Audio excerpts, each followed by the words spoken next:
Today, AJEX is at the National Memorial Arboretum. This site, dedicated in the main to remembrance and particularly military services, has been here for just over 20 years. AJEX had its memorial started here in 2005, one of the early ones. And because of that, we've been part of the military heritage of this site, demonstrating our commitment to the armed forces here in the UK and to being part of the wider British society. Over the course of this film, we're going to introduce some of the many memorials that are here and tell you about some of the people to whom they are dedicated and bring you some of the AJEX personnel who have helped to bring our organisation, our charity, alive.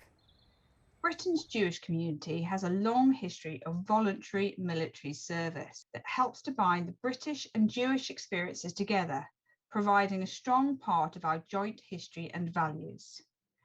The memorials at this site can help us to tell a story of Jewish dedication to the British Armed Forces, especially of the global conflicts of the 20th century, that epitomise the relationship between Jewish life and Britain. The AJEX Memorial here is a strong part of our history.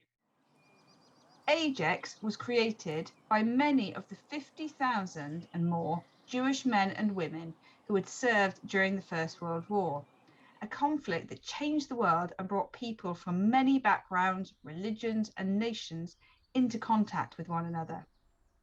Next to the AJEX Memorial is the Galipoli Memorial. In 1915, the Zion Mule Corps was formed of Jews who had been forced out of Palestine by the Turkish forces following the Ottoman entry to the war, and some of those Jews who were then living in Egypt. As non-British citizens, they could not become combatants.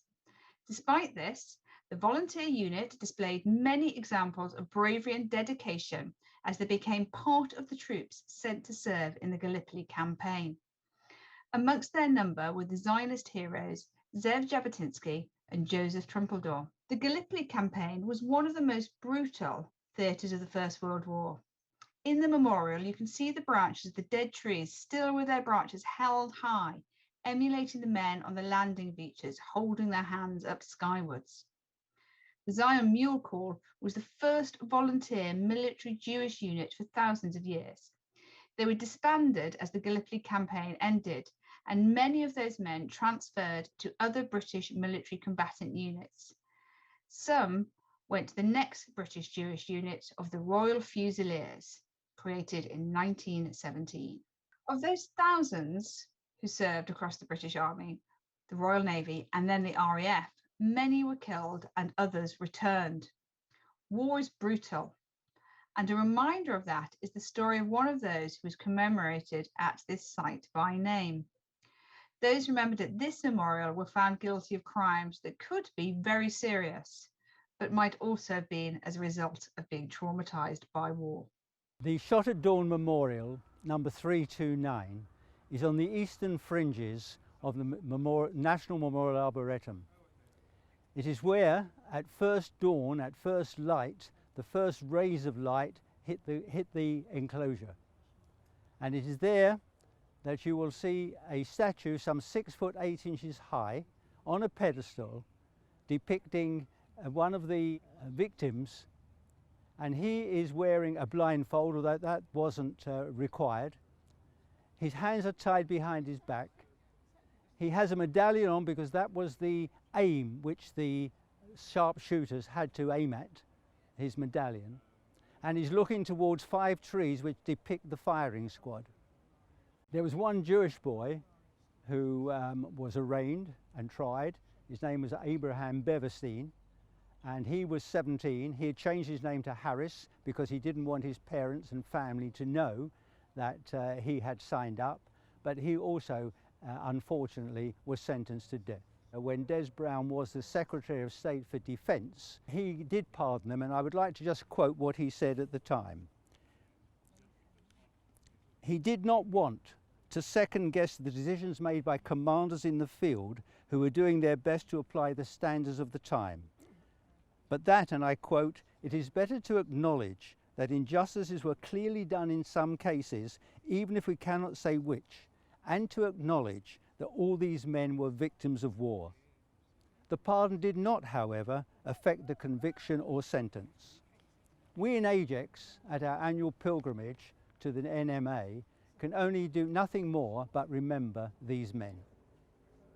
Wars, and whether they are fair and just, is a topic of discussion across the 20th century. But no one could doubt that stopping Nazism was anything but just. It is unsurprising then that in excess of 70,000 Jewish men and women served in British uniform and in the British military units during the Second World War. There were Jewish war heroes in all the major theatres at all levels, from mechanics and infantry, officers and aircrew, to medics and nurses.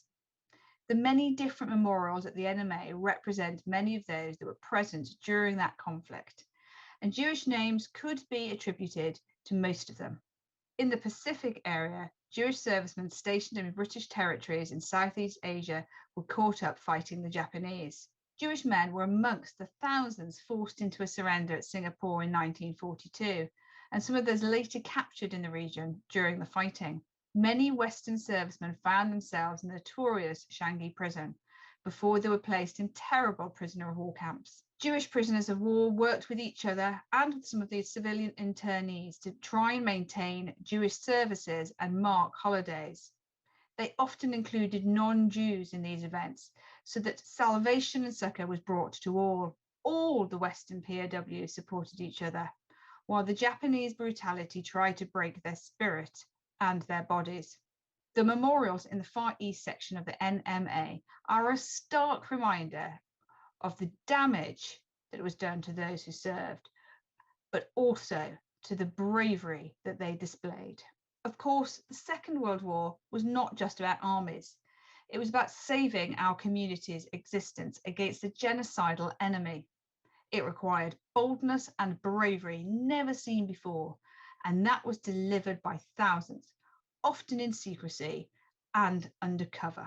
We're now in the area that's dedicated to the Special Forces, and the Special Forces that were created in the Second World War were varied. There were different branches of them, and they were very much the forerunners of what we now think of the modern day Special Forces. They were unusual for their time because in certain branches of them, such as the SOE, Special Operations Executive, there were women. Now, women, right up until very recently in the British Armed Forces, were not allowed to be in frontline roles, and yet somehow this exception was made during this very dangerous period. And women found themselves as volunteers, learning different languages, being experts in other languages, being dropped behind enemy lines to do some of the most dangerous of jobs. For us as a Jewish community, we recognise the importance to all those who served to bring the Second World War to an end. But we are, of course, especially proud of those Jewish men and women who stood up to be counted. And in this particular memorial, we have a number of Jewish women who not only gave their service, but also gave their life. And on this memorial, we have recognised Denise Block, who was killed aged 29 at Ravensbrück. We have Sonia Oleszensky, who was executed at Nattweiler. She was only 20. We have another one over here, Muriel Bick, who was killed when she was 25. She died in France and didn't lose her life, but certainly gave her dedication, is Vera Atkins. Vera Atkins sounds like a regular name of British heritage. Actually, she was Romanian and her name was Rosenberg. She took Atkins as her mother's maiden name. Vera Atkins was number 2 in SOE. She never actually deployed massively abroad, but what she did do was she made sure all of these women, Jews and non-Jews, had that special send-off at the airport. She also dedicated her life after the Second World War to finding out exactly what happened to them, so that the families knew what had happened to their loved ones. So to all the women here, and to all the men who served in a number of operations, those from the Palmach, those who served with commando units, but to all those who served then and now in the Special Forces, we'd just like to thank you.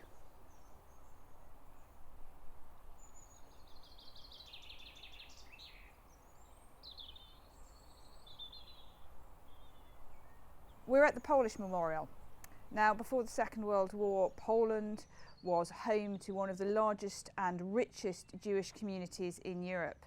Over the space of 6 years, of course, that would be destroyed at the hands of the Nazis. But despite what some people might think, the Jews weren't wiped out without resistance. We know that they resisted in many, many ways, and in an armed way as well. Jews were in the Polish forces prior to the Second World War, and some of those were able to get out when the Polish forces withdrew as the Nazis advanced. They fled with their comrades to the UK, and Polish Jews fought alongside the British RAF as part of the Polish squadrons. They also, of course, were involved with setting up Free Polish Forces, and there were Jews in the Polish forces based in the UK that prepared and landed eventually in Normandy. Elsewhere across Europe, they retreated across into the Soviet Union. And as we know, eventually the Soviets allowed the Poles to set up their own army. And we've got a memorial just to that today. And the Polish Second Corps formed under General Anders, and they helped fight their way up through Italy, to the fact that actually if you go to the Polish cemetery near Monte Cassino, just on the outskirts of it, there is an entire section with Jewish graves. So the Polish memorial has to the Jewish community some real significance. Any one of these plaques, as we look around this memorial, we can pick out the Jewish contribution, from the intelligence corps to breaking the Enigma code to the Polish underground state that worked against the Nazis throughout the occupation. This is a memorial to the Polish contribution, but as a Jewish community, it's also a memorial to the Polish Jews that we can take real pride in. The national service years covered the Korean War of 1950 to 53, meaning national service also meant active service. And there were men from Britain's Jewish community who found themselves once more fighting for Britain. My name is Ivan Sugarman, and I represent 2 million British servicemen who were conscripted into national service between 1947 and 1960. During that time, there were 2 wars in Korea and Suez, and unfortunately, many of our comrades fell in those times. I've achieved the rank of pilot officer in the Royal Air Force with number 2593838.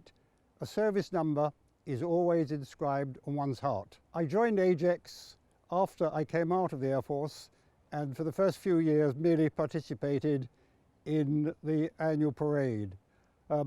I did it because I thought the ideals of remembrance, education and welfare were something that I would willingly participate in. National service was a great leveller of people.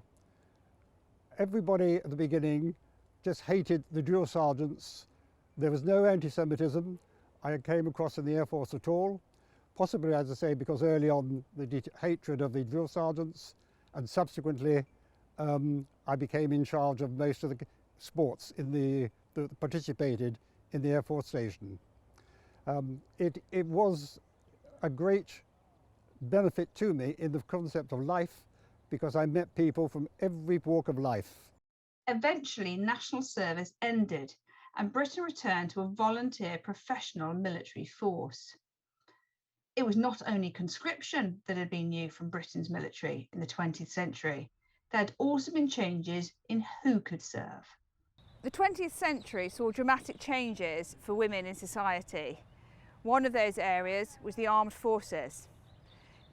During the First World War, the first official military units for women were created outside of nursing, and that was further developed during the Second World War. Here in this garden are some of the memorials to women, in particular in the Army Corps, but they're representative really for some of the changes that developed around women and women in military services.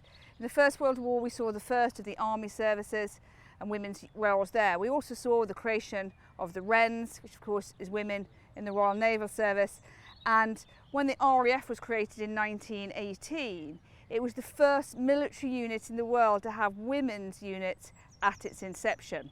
Now, it didn't change dramatically in all areas. Women were not allowed in combat roles, but increasingly their recognition, their value, their ability and their dedication to service began to be recognised. From the start, we had members of the Jewish community in those positions. They acted both as nurses, but also in administrative tasks, in engineering and in any aspect of women's military careers. Today, we still have Jewish women serving in the armed forces. They're currently serving in the Army, the Royal Air Force and the Navy. The story starts in the First World War, but it's very much alive and breathing today. And for AJEX, who is an organisation of men and women, the stories that they bring, the value that they bring, the rounded aspects of society that they bring to us as an organisation, as well as to what they bring to the whole society, is absolutely essential. And we, as always, uphold the value of the women in the military as equal to that of the men. Jewish men and women continue to serve in the UK forces, and they have been a part of all the key areas that Her Majesty's forces have participated in, on land, in the air and at sea. And this memorial to the Falklands campaign is just as much part of our memories as all the others. I'm Brian Bloom. I served in the Royal Navy from 1974 until 1994.